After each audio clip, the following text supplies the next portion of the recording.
খেতুকে নিয়ে রামহরি চলল কলকাতায়। রামহরি আমার নাম। খেতুকে আমি কলকাতায় নিয়ে যাব, নিয়ে গিয়ে মানুষের মতো মানুষ করে তুলব। এ তো আমার বহুদিনের স্বপ্ন। হ্যাঁ, এদিকে কলকাতায় গিয়ে না জানি কত চমক। ওরবর করা ও বেন্দা, এখানে আবার অন্য কিছু আছে নাকি গো?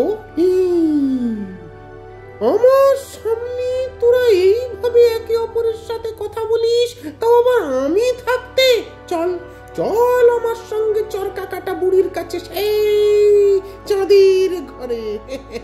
অ্যানিম্যাট্রিক্স প্রাইম স্টোরিজ আপনাদের জন্য নিয়ে আসছে ত্রৈলোক্যনাথ মুখোপাধ্যায়ের কঙ্কাবতী। আপনারা অবশ্যই শুনবেন, এবং শুনে যদি এই অডিও স্টোরিটি ভালো লাগে তাহলে চ্যানেলটি সাবস্ক্রাইব করতে কিন্তু একেবারেই ভুলবেন না। সঙ্গে থাকবেন সব সময় অ্যানিম্যাট্রিক্স প্রাইম স্টোরিজ।